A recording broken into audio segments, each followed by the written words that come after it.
Good morning! Ano na ngayon is Tuesday?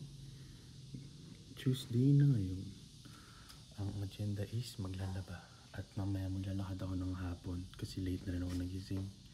Mga 8 na ako nagising.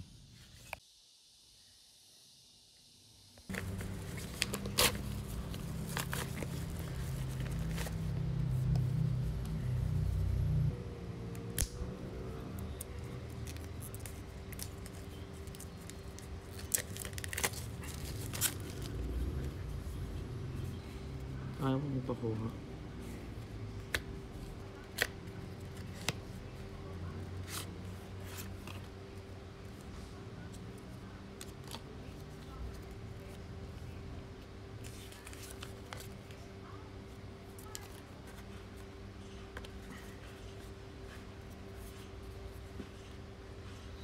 May ginawa akong DIY na ND filter. Meron akong variable ND filter na 52mm ng K&F concept. Tapos gumamit ako ng 43 to 52mm na adapter. Tapos nilagyan ko lang yung gilid ng ng foam. May double sided yan kasi, tapos may foam. Pwede mo ilagay ngayon yan sa lens kasama yung white, yung Pro Mist filter na nabili ko. Ayan.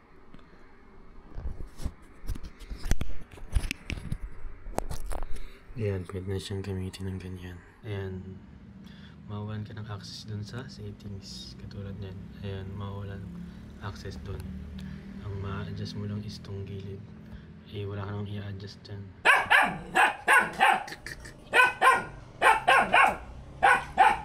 Ay! Gusto ko!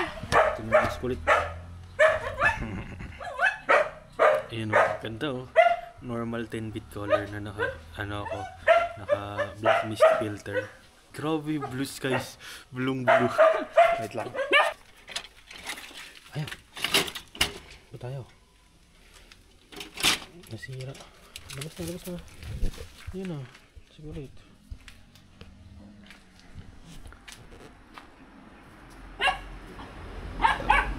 Dream colors. Ngayon ko lang na-realize na maganda yung colors ng naka 10-bit lang.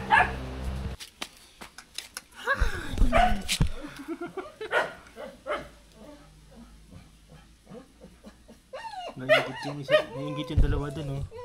May dalawa pa dun, eh, oh.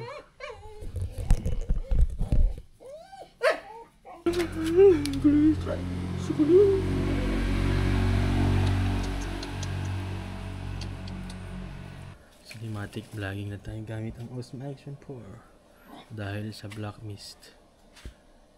Nakatayo na yung dalawa dun. Sorry, yung dalawa. Ito.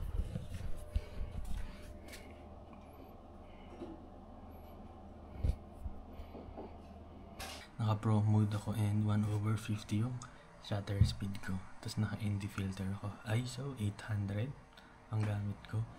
So, ayan, maliwanag ngayon. Titesting ko ngayon yung pag naka-wireless microphone ka.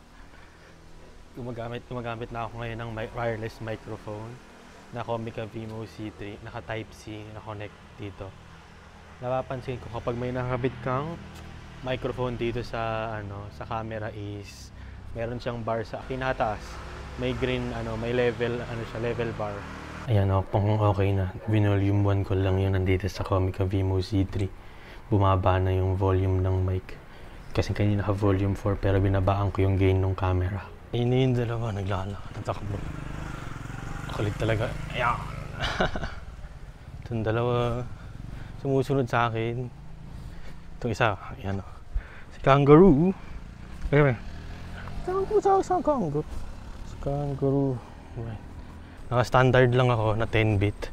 Kasi naka-promo. Sa pro mode kasi may standards dito sa sa GoPro, sa Action 4. Sulit. Kasi nakikita akong Kalabaw. Picturean ko si Kalabaw. Grabe yung highlights roll off. Ito si Kalabaw. Ayan.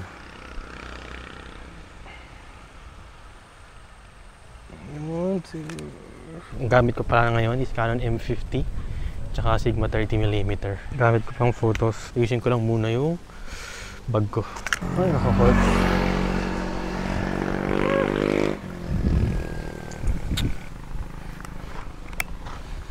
Ganda oh. Yun talaga yun eh. Kakanan tayo dito sa silang junction. Sa silang na signage.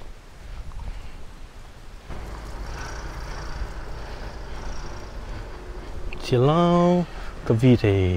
Bakit ko nga pala binili ang DJI Osmo Action? So, binili ko tong DJI Osmo Action 4 para sa daily vlogging.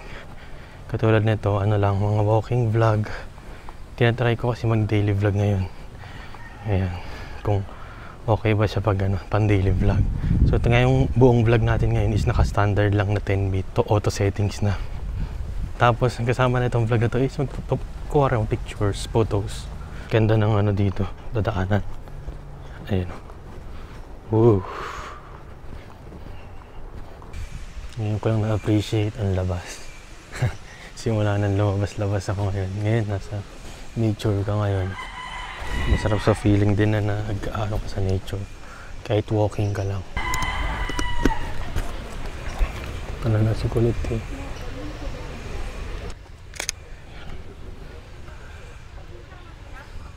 Okay man. Ikaw kulit. Recording vlog. Nakita akong composition. Ito, pakita ko sa inyo sa camera. Ayan, ganda ng composition. Naghihintay ako ng motor, kahit kotse.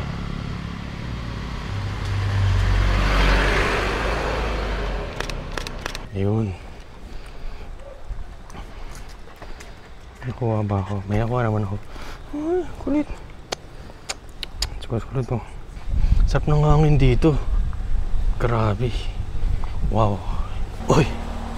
Para lang makapag-record ako, tsaka nalagay ko sa sa YouTube. As parang as memory ko, para pag is mayroon akong record sa mga ginagawa ko. Ganda talaga ng quality, standard lang.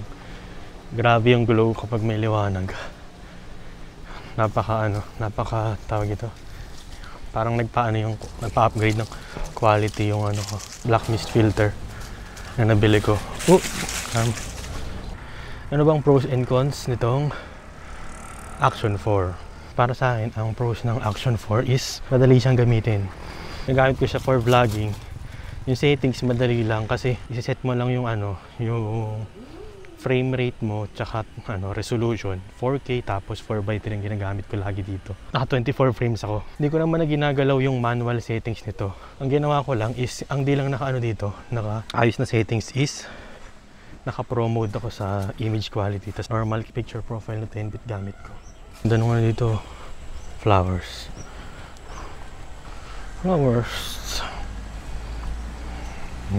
Pinakagusto ko dito sa Osmo Action 4 is yung ease of use, madali siyang gamitin. Isa pa is size, katulad nito, madali lang siyang bitbitin, magaan lang. Pwede mo i-packet siya, ilagay sa bulsa. Papakita ko ngayon yung setup ko ngayon. Ayan, ito yan. Ayan, Ulanzi tripod, tapos naka-Comica Vimo C3. Nakakabit lang yung Type-C. Tinanggal ko lang yung Type-C na door. Kasi nung nag-vlog ako kahapon dito, is siya nung nasa Glorieta ako, yung halos lahat ng ingay is na na tawag ito, nasa sakop. So ang laki nung buzzing sound nung ginamit ko to. Hindi narinig yung boses ko. Kaya ngayon tinry ko ngayon wireless mic para malinaw yung boses ko. Number 1 ko is yung build quality. Maliit lang din siya pero robust naman. Feeling na parang DSLR yung yung body niya. Ayun. Maganda dito, waterproof siya pag naka-close yung mga USB port. So isa pa sa sa useful na feature nitong Osmo Action 4 is yung magnetic quick release na kabita ng Action 4. Meron siya sa ilalim na magnetic quick release, tapos sa gilid kapag nilagay mo yung cage. Both na mounting nun is pwede mo rin siya ikabit sa mga bakal kasi may magnet siyang kasama. Helpful na feature nitong camera is yung record to wake. Kasi kapag kinlik mo yung record, nag-auto on na siya, tapos diretso record sa last setting mo. Ditong spot. Picturean ko muna na Canon M50 ko. F5 tayo. Gitna natin. Tripod na to, helpful din na TT38. Lalo na ngayon, bibidyoan ko kayo. Nasa fence yung ngayon, yung Osmo Action. Battery life ngayon. So, okay naman na, matagal din siya. Halos parang isang battery nito is mga 2 hours worth of recording. Depende pa naman sa modes yun kung anong gagamitin mo. Kung magta-timelapse ka or gantong recording, is magagamit mo yung mga GoPro accessories. Basta meron ka lang yung DJI adapter na magnetic release. Kasi compatible siya sa mga GoPro accessories. Ang una kong action cam is GoPro 4 Hero.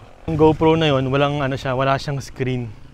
Yun ang ano doon, wala siyang screen, tapos kailangan mo sa app para malaman, makita mo yung framing mo. Sa pros nito is yung color, yung image, 10-bit na yung color. Tapos meron siyang D-Log M na flat profile. Para kapag nilagyan mo ng lot ng DJI is mataas yung dynamic range. Pwede mong laruin sa post-processing. Patay tayo dyan. Sana hindi tayo abuti ng ulan sa recording. Pero lakas na nung hangin eh. Cons naman is, cons ng nito, ng camera is wala siyang depth of field. Lahat nakafocus. Isa pa dito is yung accessories ng ng Osmo Action 4 is mahal pa siya ng onte. Katulad ng adapter, nasa 150 pesos. Meron din naman na yung may quarter 20 sa sa ilalim, na pwede siyang ilagay sa tripod, tsaka nagiging GoPro rin siya, nagiging GoPro adapter, is 300 pesos. Sa pa sa cons, compared sa ibang action cam is yung slow motion niya na 240 frames is 41080p lang. One cons din para sa akin is yung file size nitong Action 4. Kasi Action 4 4K resolution. Para sa akin okay siya kasi di mo na kailangan ng stabilization. May Rocksteady C Action 4 na kayang steady yung footage. Katulad nito, naglalakad ako, stable naman yung footage niya, di ba? Kailangan mo rin palang tandaan dito sa Action 4 is dapat yung may specific SD card silang sinusunod. Nasa DJI website naman yun. Hanapin mo lang yung specification na V30 tsaka U3. Walang problema sa Osmo Action na hindi siya magloloko. Kasi una kong SD card na pang phone ginamit ko, yun is i-stutter kapag long recording. Saan ko ma-recommend tong camera na to? So ma-recommend ko tong Osmo Action 4 sa mga taong hindi naman hinahanap yung depth of field. Ang gusto lang is mag-record yung sarili. Vlogging lang na simple, is shoot, run and gun lang na shooting.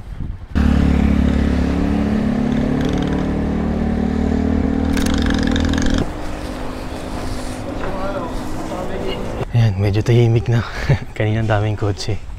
Maglalakad, ganda ng dito view. Maaliwalas yung hangin kasi maraming puno. Napapalabas ako ngayon kadalasan para mag-daily vlog. Try ko lagi mag-daily vlog. Araw ay tago, medyo madilim.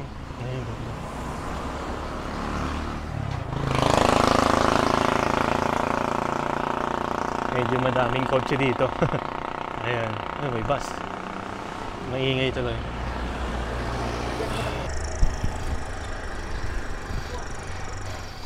Grabe. Pag tinitignan ko sa back ng screen is parang dreamy yung look.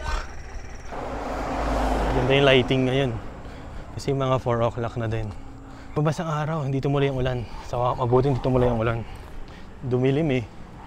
Dumilim bigla. Tapos mabuti madilim, makapala yung ulap. Okay na yung lighting ngayon kasi nakatapat sa akin sa mukha ko yung yung araw.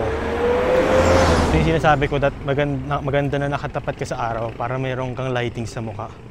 Tapos maganda yung magiging quality ng videos. Wow! Ganda. Damn.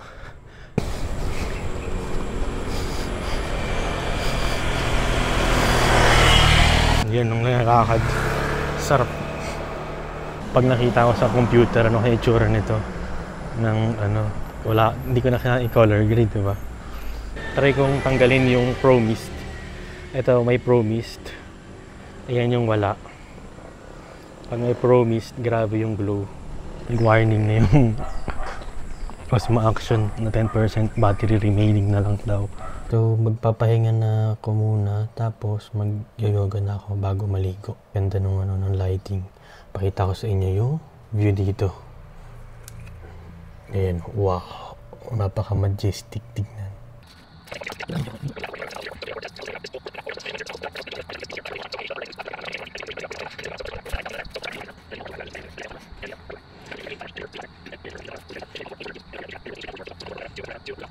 Tapos na ang yoga.